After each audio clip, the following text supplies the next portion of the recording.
tertumbuk biduk dikelokkan, tertumbuk kata dipikiri.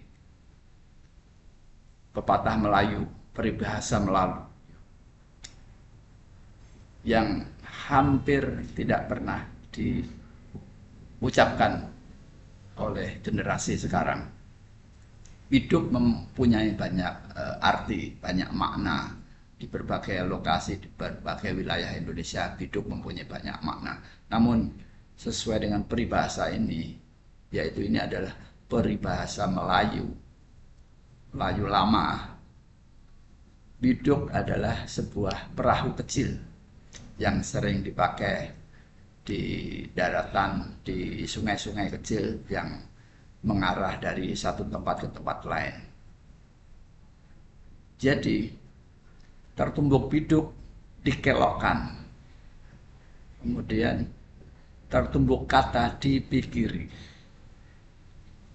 Ini seolah-olah mengajarkan kepada kita agar janganlah kita melakukan sesuatu itu tanpa arah, tanpa tujuan, atau tanpa guidance zaman sekarang, atau tanpa SOP.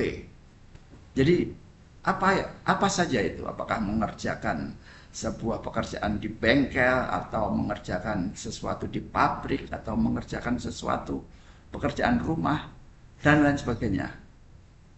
Mengerjakanlah sesuai dengan SOP, sesuai dengan urut-urutannya. Bagaimana mengoperasikan mobil, bagaimana membongkar mesin mobil, bagaimana membongkar sepeda motor, bagaimana mengganti ban sepeda motor. Itu dari segi hal-hal yang sifatnya teknis.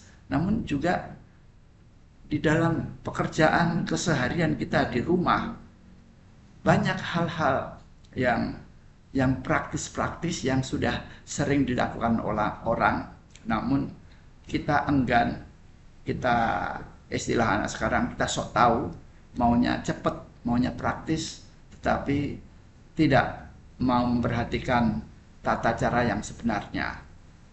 Nah, ini kita akan melakukan banyak-banyak kesalahan, dan kesalahan-kesalahan itu ujung-ujungnya sebuah kerugian buat kita. Misalnya bahkan memasak ya. Namanya resep ada bermacam-macam. Bahkan yang namanya soto pun ada bermacam-macam soto. Dapat resep dari ibu misalnya. Resepnya ini. Dapat resep dari bude atau dari tante. Resepnya ini. Kemudian dapat resep dari buku majalah atau dari Google, begini. Beda-beda sedikit-sedikit. Tetapi jangan sampai melakukan kesalahan. Jangan sampai membuat kesalahan, dan kalau sekali salah, jangan dilanjutkan. Mumpung masih sedikit, misalnya bahannya masih sedikit, kita berhenti, kita ganti bahan.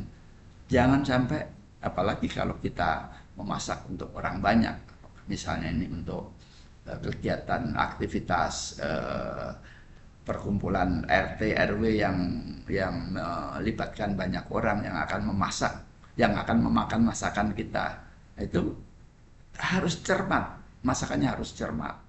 Tapi kebalikannya juga, apabila kita bekerja semacam kerja bakti di lingkungan RW, di lingkungan kelurahan pun juga, cara membersihkan got atau cara memotong rumput-rumput liar dan lain sebagainya, hendaklah menggunakan tata cara yang benar. Karena apabila tata cara yang salah dan itu dilanjutkan, maka kesalahannya akan semakin besar, semakin memberikan kerugian, semakin memberikan kerusakan-kerusakan, dan tentunya ujung-ujungnya apa yang kita kerjakan akan mubazir, akan tidak memberikan manfaat, karena sudah jelas ada kesalahan awal meskipun kecil, harus kita berhenti. Kita di dalam misalnya membuat sesuatu, misalnya di perusahaan atau jahit menjahit pun juga begitu, menjahit baju apabila salah harus dibuka lagi, dibongkar lagi. Kalau dilanjutkan maka akhirnya menjadikan baju yang kita buat itu tidak nyaman dipakai karena ada sudut, misalnya lengan baju yang dijahitnya tidak pas. Nah, begitu juga dalam pekerjaan-pekerjaan yang lain. Dalam tukang, misalnya tukang kayu atau tukang batu yang membangun rumah, sudah ada tatanan, sudah ada aturan. Biasanya tukang yang sudah senior itu sudah di luar kepala, dia ilmunya, pengetahuannya sudah di luar kepala. Apabila ada yang tukang senior bicara, ininya begini, ininya dipasang dulu, itu jangan dulu, ini belakangan. Kita turut, kita ikutin. Tetapi apabila itu ternyata tata cara kuno yang kurang praktis, harus dibicarakan yang secara terbuka.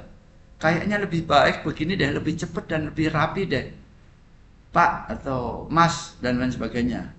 Nah, cara membicarakannya pun juga dengan baik-baik, jangan sok tahu atau sok mentang-mentang kita anak muda merasa lebih pintar daripada orang tua, tapi ujung-ujungnya kesasar tadi. Bahkan kita masuk ke peribahasa yang lain lagi, malu bertanya sesat di jalan, itu bisa kita bahas sampai 10-15 menit lagi untuk bicara mengenai malu bertanya sesat di jalan. Namun yang ini apabila kita melakukan kesalahan kecil, stop, kita urai lagi, kita terusiri dari awal. Mumpung kita baru berjalan misalnya seperempat pekerjaan, kita ulang lagi dari awal. Kerjakan dengan baik, kerjakan dengan benar, dan insya Allah tidak akan terjadi semacam benang kusut yang membuat usaha kita seharian itu tidak ada gunanya. Apalagi jika pekerjaan ini menyangkut tenaga kerja orang banyak, misalnya satu proyek, apakah ini membangun rumah di candaan, misalnya di bengkel, ada bengkel, ada tukang bengkel, tukang mesin baru, bongkar, terus dapat skrup berapa ini? 35. Udah dibetulin dalamnya, terus kemudian dipasang. Lah, udah dipasang semuanya. Udah, Pak, gitu. Si koneknya, udah, Pak. Terus gimana? Udah terpasang semuanya. Lah, ini masih ada skrup 4, nih, ada baut 4 atau skrup 4 ini gimana nih? Sisa, tapi udah dipasang semua. Ya udah buang aja. Nah, itu bercandaan orang-orang yang anak-anak muda sekarang, ya udah dibuang aja, kan udah terpasang semua. Kenapa lebih ya? Berarti dulu bikinnya kelebihan. Itu tidak boleh. Pasti ada bagian onderdil yang belum di skrup dan dipasang baut, karena bautnya masih sisa 4. 35 bongkar, harus 35-nya dipasang.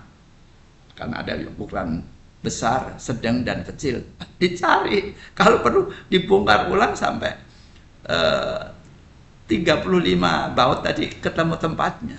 Kalau masih ada sisa 2, nggak bisa, harus dibongkar lagi. Nah, makanya di situ adalah kita harus mengikuti aturan segala macam, mengikuti aturannya. Jangan sampai jadi bahan bercandaan, tapi ujung-ujungnya namanya mesin mobil. Kalau skrupnya, bautnya tidak terpasang semuanya, nanti baru berjalan 2-3 kilo terjadi kerusakan yang lebih parah lagi, atau olinya bocor, atau apanya lah, atau ini ringnya kendor dan lain sebagainya, ya.